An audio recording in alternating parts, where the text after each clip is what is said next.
जय बाबा की। बाबा जी के सारे भक्त जनों को मेरा प्रणाम। बाबा की दया और कृपा से आप सब हर बृहस्पतिवार को सुनते हैं संत श्री नीप करोरी बाबा की कथाएं। भक्त जनों, आइए मेरे साथ, पहले आप भी गाएं, उसके बाद कथा शुरू करेंगे। सुनिए और कहिए, कैसे हरते हैं संकट को हम आज बताते हैं, ये बात बताते हैं। श्री नीब करोरी महाराज की कथा सुनाते हैं, पावन कथा सुनाते हैं। ऐसे करुणा के सागर को हम शीस झुकाते हैं, हम शीस झुकाते हैं। श्री नीब करोरी महाराज की कथा सुनाते हैं, पावन कथा सुनाते हैं। भक्तजनों, ये चैनल आप सबका है। आप सब अपने इस चैनल को ज़्यादा से ज़्यादा शेयर करते रहें, और जो नए हों भक्त, जो पहली बार इस कथाओं को सुन रहे हों, वो सबसे पहले चैनल को सब्सक्राइब करें। चलिए आज की कथा सुने आप सब। और ये कथा है श्री शकुंतला शाह जी की। बाल्यकाल से ही अपनी माता के साथ शकुंतला जी हनुमानगढ़ नैनीताल में बाबा के दर्शन किया करती थी। नैनीताल ही में विवाह हो जाने से शकुंतला जी बाबा के दर्शन की सुविधा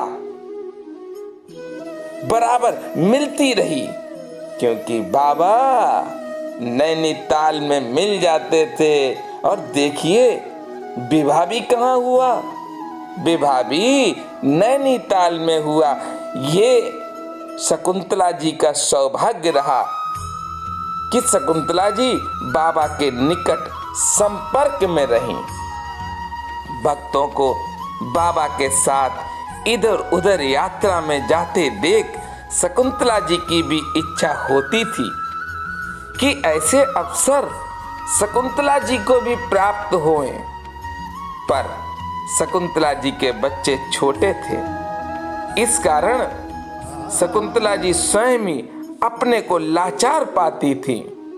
इच्छा तो प्रकट कर ही दी है।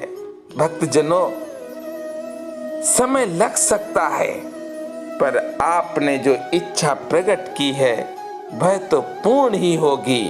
संयोग बस शकुंतला जी एक बार अपने संबंधी स्वर्गीय जगाती बाबू के निवास स्थान कर्नलगंज इलाहाबाद में थी, और बाबा भी उन दिनों पास में चर्च लाइन इलाहाबाद में विराजमान थे। भक्तजनों, चर्च लाइन में जो भी भक्त एक बार बाबा के स्थान पर पहुंच जाता है, उसका मन सदैव ये करता है कि मैं बार बार उस स्थान पर जाऊं। एक दिन शकुंतला जी बाबा से चित्रकूट यात्रा के लिए विनीत आग्रह किया। बाबा शकुंतला देवी के प्रस्ताव को टालने की कोशिश करते रहे, पर शकुंतला जी अपनी बात पर दृढ़ रहीं। उन्होंने आपकी इच्छा रख दी और तैयार हो गए।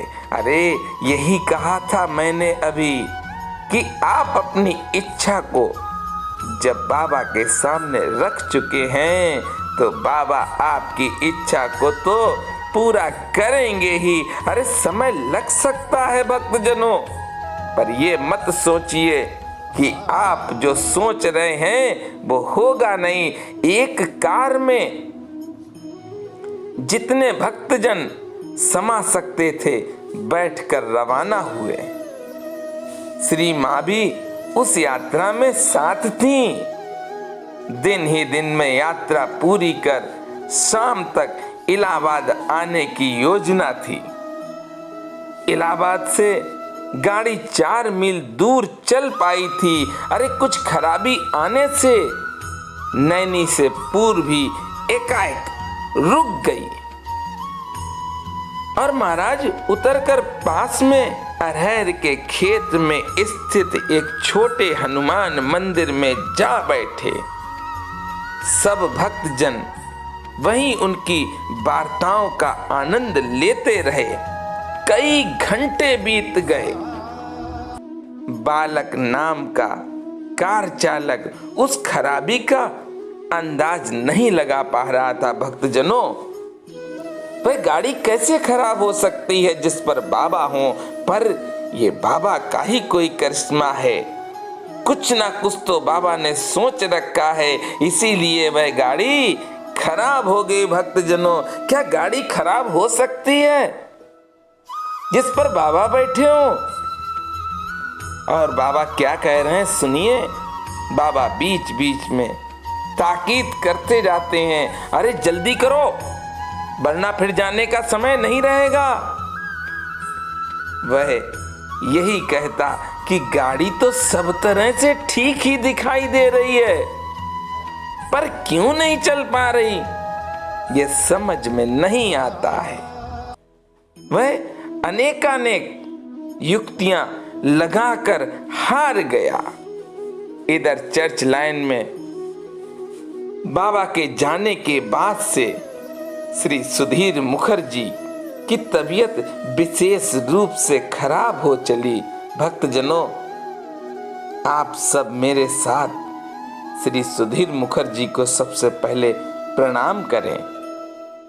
उनकी मौसी मां अत्यधिक चिंतित हो गईं और महाराज को याद करने लगी। भक्तजनों, अरे बाबा चालक से बोले, कार में एक लोटा पानी डालो। बाबा के आदेश का पालन करते ही गाड़ी चलने योग्य हो गई। सब लोग लौटकर चर्च लाइन आ गए।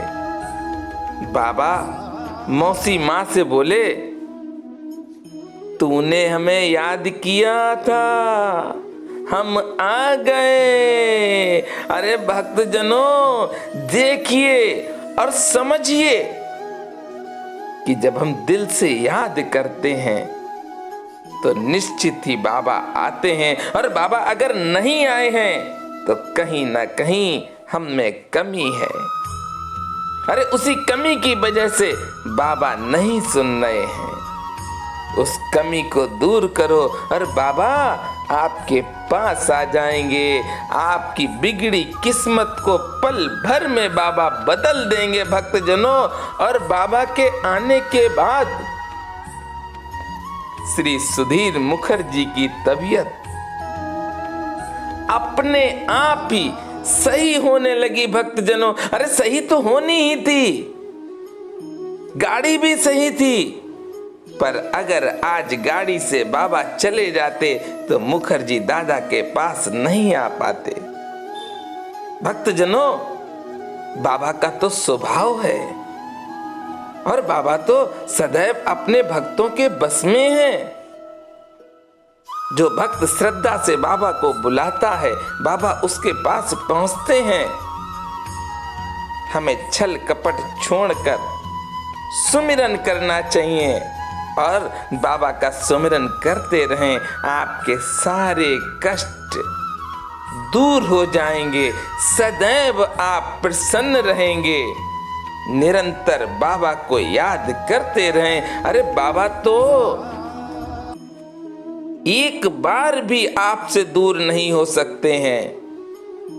आप बाबा को याद करते हैं और बाबा आ जाते हैं, वही हुआ।